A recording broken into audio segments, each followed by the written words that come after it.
Penalizzante per la Sicilia una vittoria del sì, l'isola sarebbe la meno rappresentata. Ennesima rissa tra giovani con un ferito a Lido Agrigentino, terra di nessuno. Vigilia dell'ordinazione episcopale di Monsignor Alessandro Damiano.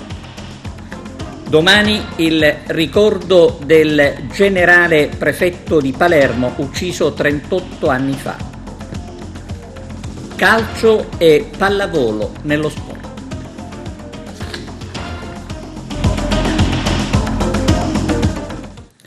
Benvenuti su TVA Notizie. Referendum in Sicilia, si guarda con preoccupazione ad una eventuale vittoria del sì. Con il taglio dei parlamentari la Sicilia infatti sarebbe la meno rappresentata d'Italia. Il servizio di apertura del direttore Arturo Cantella. La vittoria di un eventuale prossimo referendum sul taglio dei parlamentari rappresenterebbe per la Sicilia una minore rappresentanza. La vittoria del sì porterebbe parlamentari, che attualmente sono 77, a 48, un seggio ogni 160.000 abitanti. Sono tanti, una perdita secca di 29 parlamentari sui 77 in Sicilia.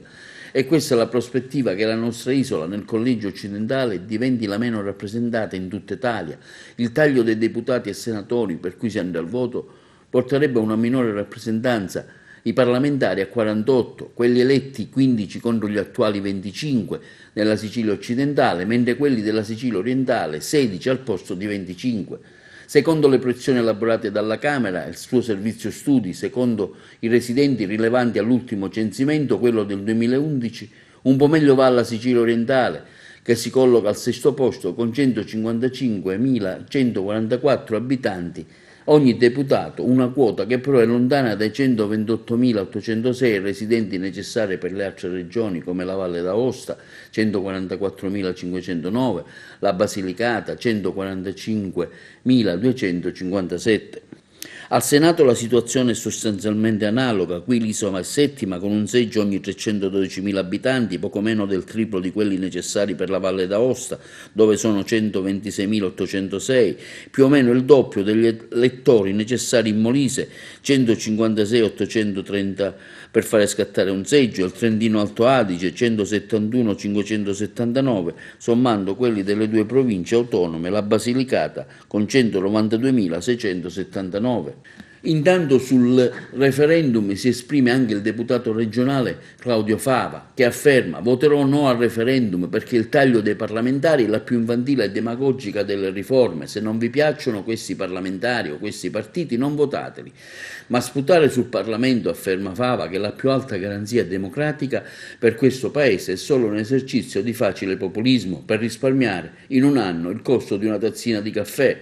Meno parlamentari per Fava vuol dire meno rappresentanza e più potere ai segretari di partito. Ennesima rissa con un ferito a San Leone. Dopo la mezzanotte il Lido di Agrigento diventa terra di nessuno. Lello Casesa.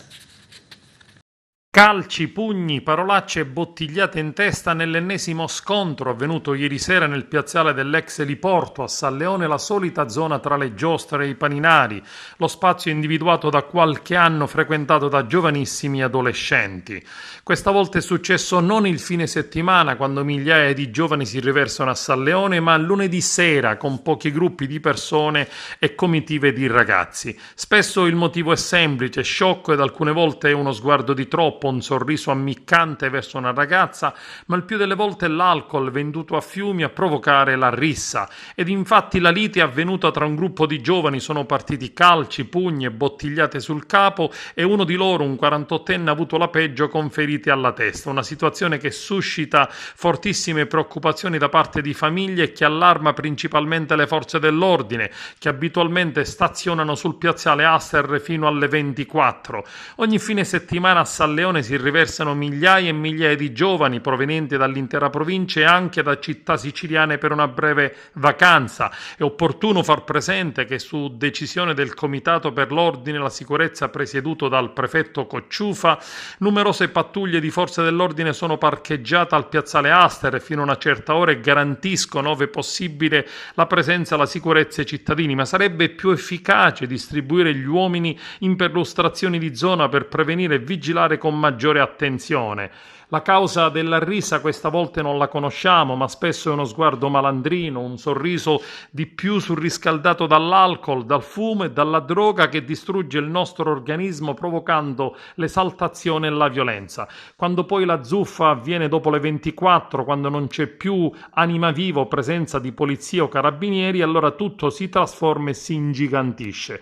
Dalla mezzanotte in poi c'è l'anarchia, basta farsi un giro in alcune zone ben frequentate dai ragazzi, assistere a continui litigi tra ragazzi con bottiglie di birra, vino o alcol tra le mani che scorazzano a piedi o con le moto sul viale delle dune ad altissima velocità e sulle spiagge.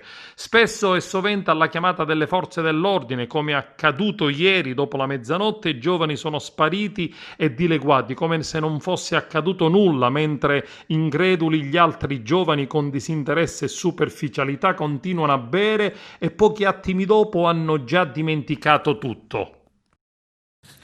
Vigilia dell'ordinazione episcopale di Monsignor Alessandro Damiano, annunciata da uno spot. Arturo Cantella. L'Arcidiocesi di Agrigento, su commissione del Centro per la Cultura e la Comunicazione, ha ritenuto di realizzare una videoclip relativamente alla cerimonia che si terrà il prossimo 5 settembre alle ore 17 e che vedrà l'ordinazione episcopale di Monsignor Alessandro Damiano come arcivescovo coadiutore. La clip si apre con un'immagine stilizzata delle chiese cattedrali delle diocesi di Agrigento e Trapani che simbolicamente rappresentano le due comunità che si uniscono nella gioia dell'annuncio dell'evento.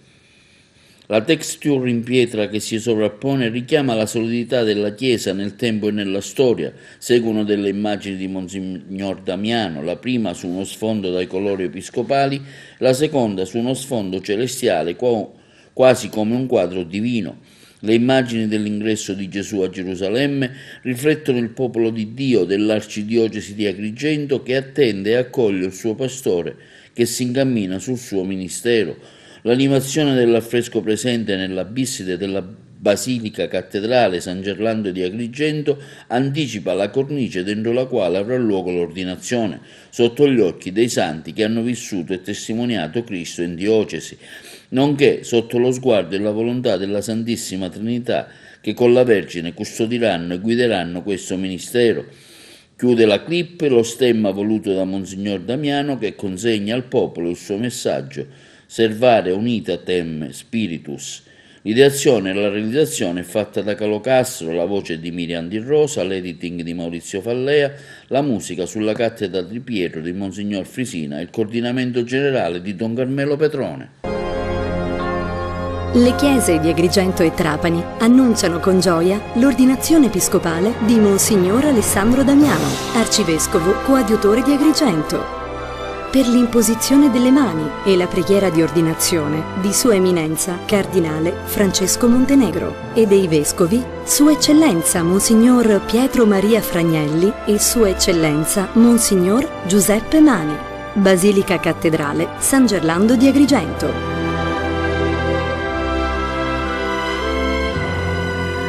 Sabato 5 settembre 2020, ore 17:30. Per accedere all'area celebrativa occorre essere muniti di pass. E sabato alle 10:30 al Palazzo Vescovile di Agrigento il vescovo coadiutore Don Alessandro Damiano incontrerà i giornalisti. Saranno presenti l'arcivescovo di Agrigento Monsignor Francesco Montenegro e il vescovo di Trapani Monsignor Pietro Fragnelli.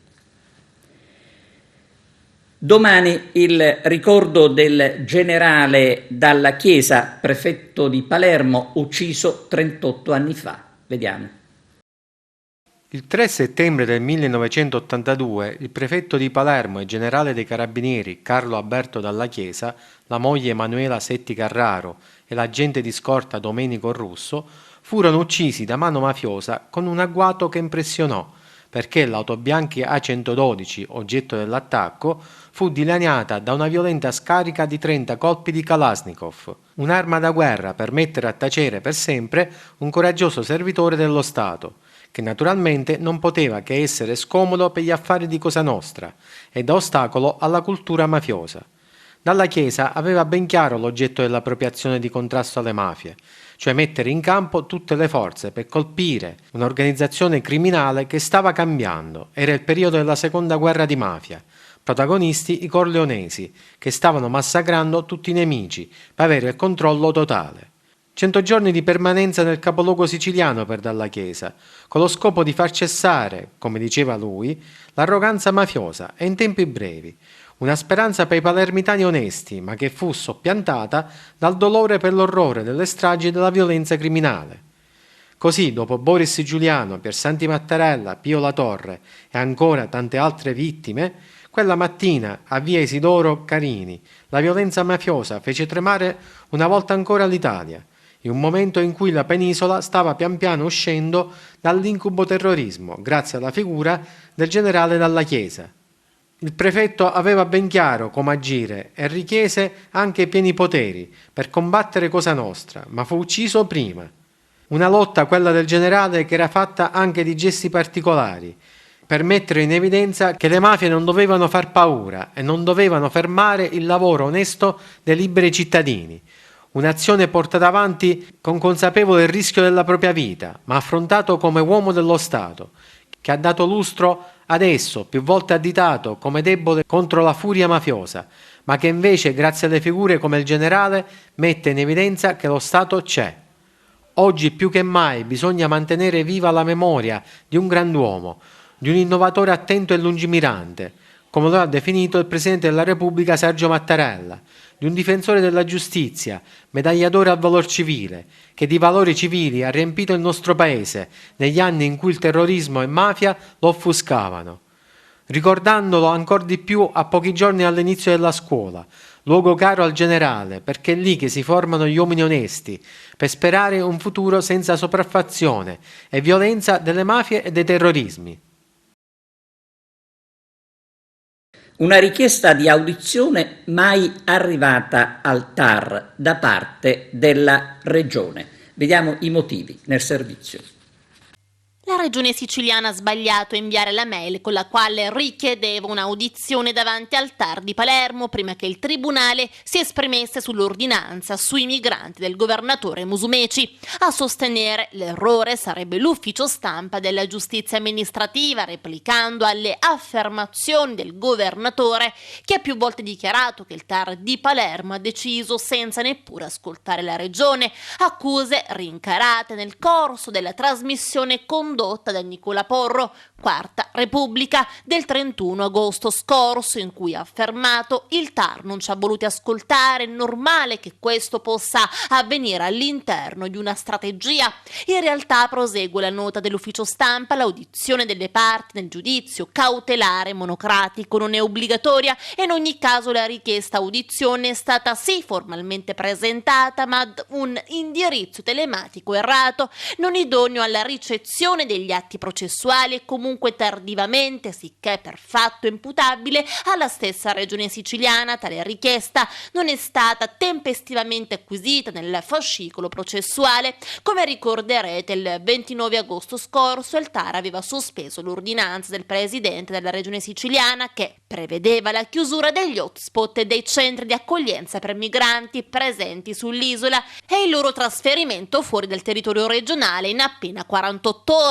Il Tribunale amministrativo aveva dunque dato ragione al governo Conte, al Viminale, perché le misure non possono ritenersi rientranti nell'ambito dell'esercizio dei poteri delegati dall'autorità del governo centrale. Tradotto, non era competenza del Presidente della Regione siciliana, Nello Musumeci. Il giudice era anche entrato nel merito di quanto sostenuto dal governatore e spiega che non emerge alcun legame tra i migranti e l'aumento del rischio sanitario. L'esistenza di un concreto aggravamento del rischio sanitario legato alla diffusione del Covid-19 tra la popolazione locale, quale conseguenza del fenomeno migratorio che con il provvedimento impugnato, tra l'altro, si intende regolare, appare meramente enunciata senza che risulti essere sorretta da un'adeguata e rigorosa istruttoria. Intanto sui social, tramite post, il governatore Musumeci invita tutti a constatare in quali condizioni versa Lampedusa.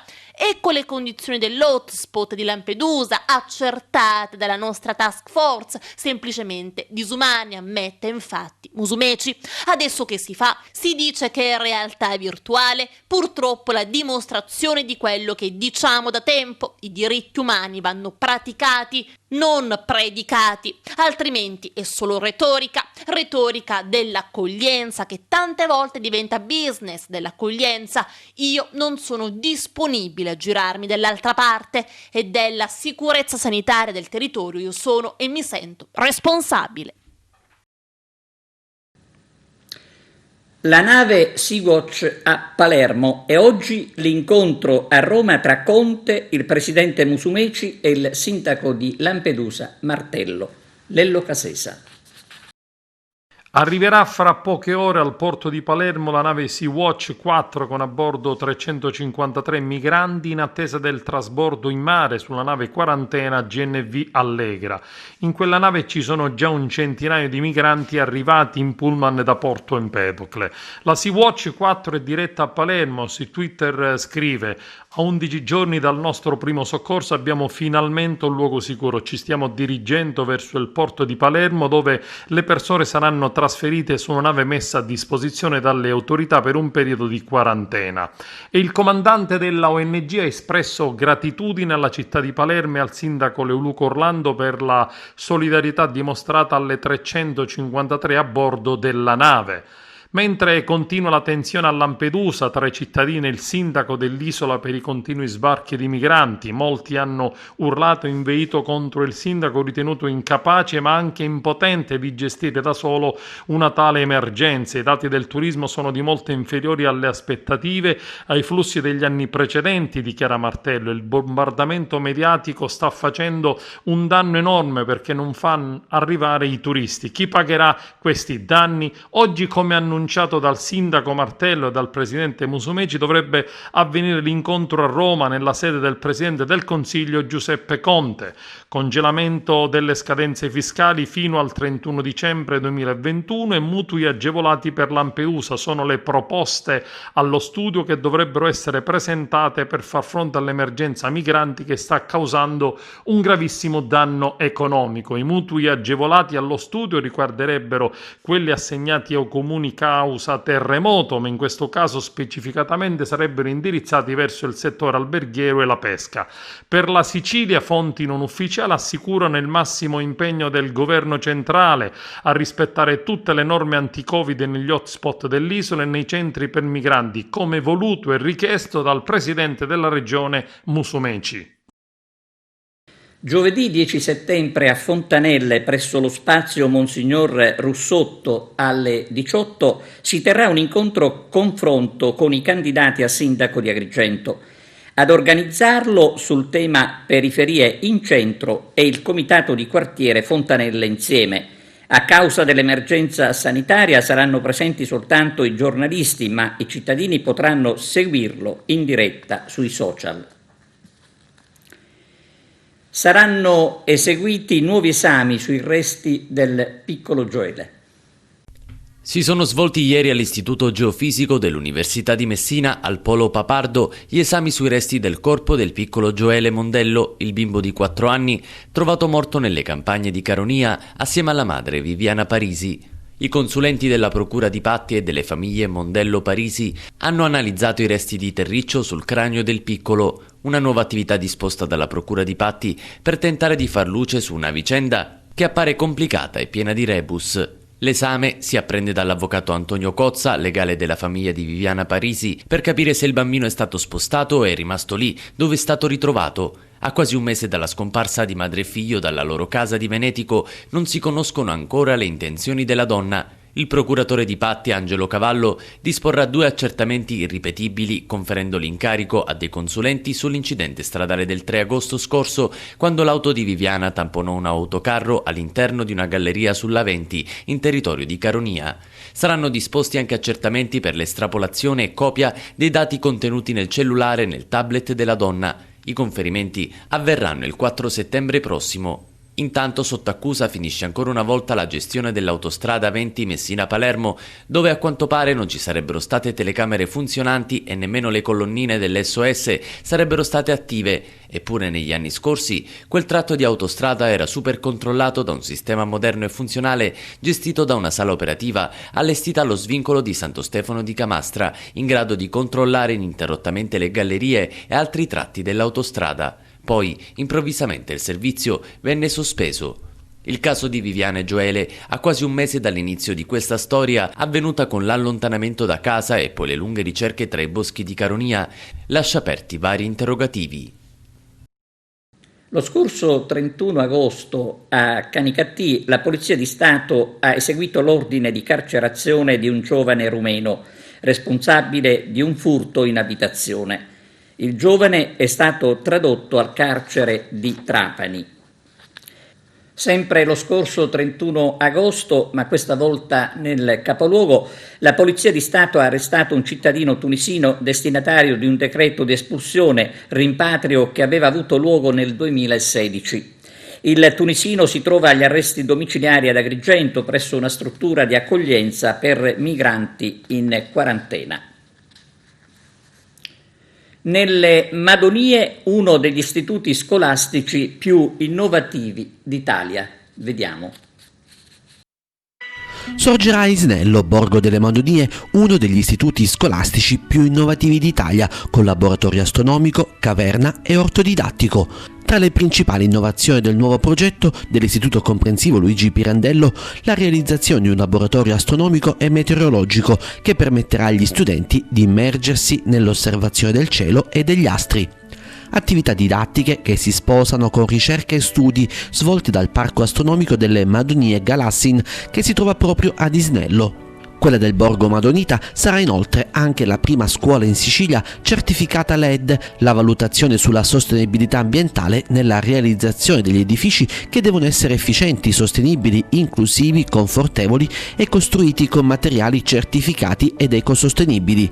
La scuola permetterà il riciclo delle acque piovane, avrà un impianto solare termico e fotovoltaico, una gestione oculata dell'illuminazione naturale e artificiale e sarà resa accessibile ad ogni tipo di disabilità con l'abbattimento di tutte le barriere non solo architettoniche.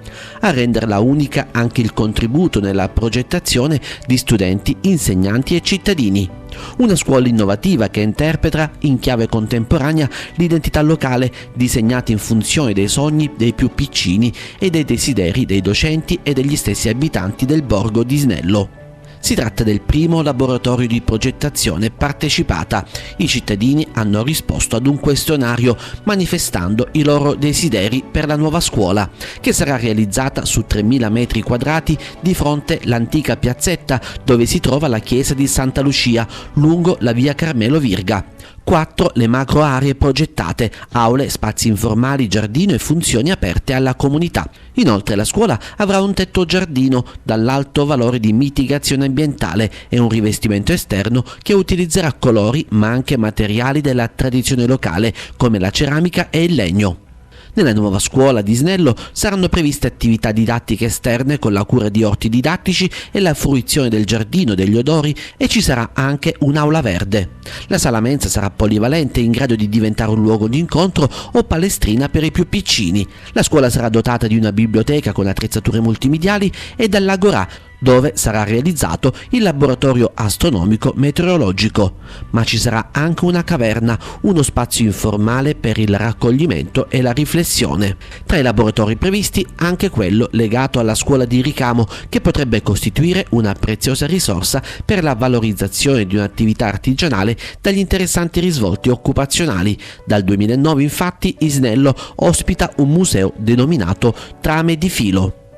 Progettare un'opera pubblica, ha detto il sindaco Marcello Catanzaro, un edificio importante come una scuola, ha richiesto un percorso progettuale corale che ha portato alla realizzazione di spazi capaci di aumentare la qualità della vita delle persone che la fruiranno. Sarà un centro civico aperto alla comunità di Isnello e non solo, una scuola centro funzionale per la formazione, un luogo inclusivo di crescita. Isnello, conclude il primo cittadino, è un comune che con i piedi nel passato si vuole proiettare verso il futuro. Adesso la pausa per la pubblicità, a tra poco. Asili nido e spazi per l'infanzia, arrivano i fondi della Regione. Grazie a una riprogrammazione dei fondi sviluppo e coesione, la Regione Siciliana, tramite l'assessorato della famiglia, ha destinato 17 milioni di euro per l'implementazione dei servizi per la prima infanzia, quella cioè da 0 a 3 anni. In particolare le somme serviranno a finanziare asili nido, micronido, ma anche spazi per il gioco e centri per bambini e famiglie.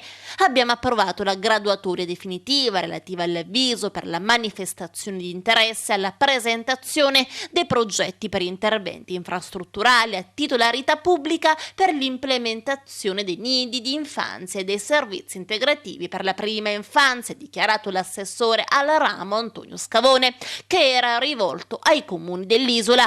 La graduatoria è in fase di pubblicazione sul sito del Dipartimento Famiglia e nei prossimi giorni anche sulla Gazzetta Ufficiale della Regione Siciliana. Ad ogni comune ammesso a finanziamento è stato concesso un contributo fino ad un massimo di 500.000 euro. Ancora una volta la famiglia al centro dei nostri interessi, ha aggiunto ancora l'esponente del governo Musumeci. I 17 milioni miglioreranno la rete degli asili nido dell'isola. Ai comuni, continua l'assessore, sono stati concessi contributi sia per l'adeguamento di strutture pubbliche esistenti con interventi di manutenzione straordinaria, restauro e risanamento conservativo e ristrutturazione edilizia, sia per l'acquisto di immobili o la realizzazione di nuove costruzioni, purché venga dichiarato l'indisponibilità di patrimonio pubblico immobiliare riconvertibile.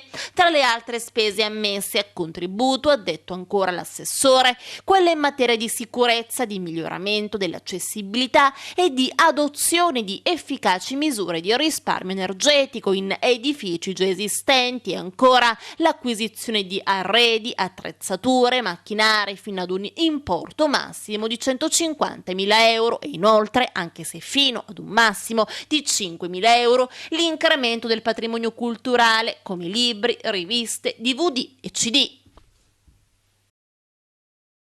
Cambio al comando della Guardia di Finanza di Canicattì. Al capitano Stefano Serio, trasferito in Lombardia, subentra il tenente Federico Giompetti. E siamo giunti allo sport calcio. L'Acragas comunica che la gara di andata del primo turno di Coppa Italia contro il Casteltermini si giocherà domenica 6 settembre alle 16 a porte chiuse. Pallavolo, la SEAP Dalli Cardillo Aragona al lavoro per la nuova stagione. C'è il servizio. La Pallavolo Aragona al lavoro per preparare nel migliore dei modi la nuova e avvincente stagione sportiva nel campionato nazionale di Serie B1 Girone E. La squadra, agli ordini del tecnico Massimo Daggioni e del suo staff, alterna sedute in sala pesi presso la palestra Club di Aragona e allenamento con la palla al Palasport Nicosia di Agrigento, rigorosamente a porte chiuse nel rispetto del protocollo Covid. Nel frattempo la Pallavolo Aragona ha assegnato i numeri di maglia che contraddistingueranno le atlete biancazzurre, confermate il numero 3 per Martina Baruffi, il 7 per Elisa Manzano, il 14 per Serena Moneta, il 16 per Jacqueline Donascimento, il 18 per Federico Vittorio, mentre l'altro libero Fabiola Ruffa ha optato per il numero 4 Ecco invece cosa hanno scelto le nuove arrivate, a cominciare dall'ex nazionale italiana Valeria Caracuta, che avrà sulla schiena il numero 1, Sarà Stival, giocherà con la maglia numero 13, Francesca Borrelli con il numero 10, Elena Cappelli indosserà il numero 15, Giorgia Silotto sarà la numero 2, Barbara Murri il numero 12. Per quanto riguarda invece i gradi, il ruolo di capitano è stato affidato a Serena Moneta, mentre Valeria Caracuta sarà la vice capitano. L'elenco completo delle giocatrici con il rispettivo numero di maglia: 1 la Caracuta vice capitano, 2 la Silotto scacciatrice, 3 la Baruffi palleggiatrice, 4 la Ruffa come libero, 7 la Manzano centrale, 10 Borrelli centrale, 12 Murri centrale, 13 Stivallo opposto, 14 Moneta capitano, Elena Cappelli schiacciatrice, Giaconito Nascimento schiacciatrice, 18 Federica Vittorio libero. Anche quest'anno l'assistenza fisioterapica sarà affidata a 2 professionisti dello studio Capraro di Favara, i fratelli Agostino e Pasquale. Intanto la squadra si è riunita per una cena di inizio stagione presieduta dal presidente Nino Di Giacomo, dove ha presentato gli sponsor, la squadra intera in vista dell'intero campionato e tutto lo staff. Vorrei invitare qua il capitano, Serena Moneta.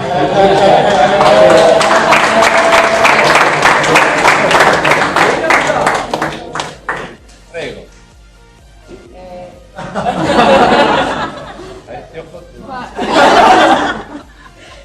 Vabbè, niente, sono contenta di essere tornata ad Aragona, era la mia prima scelta già dall'inizio, perché l'anno scorso io mi ero ripromessa di portare a termine una cosa a cui tutti ci tenevano e purtroppo questo lockdown non ce l'ha permesso, e quindi sono tornata con la convinzione di portarlo a termine quest'anno, e secondo me abbiamo un'ottima squadra per poterlo fare.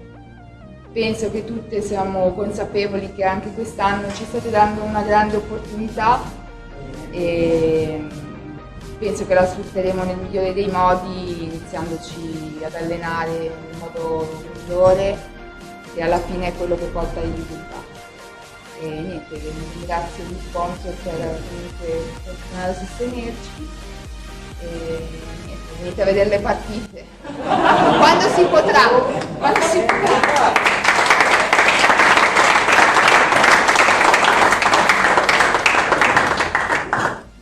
Bene, è tutto, grazie per la vostra attenzione e arrivederci.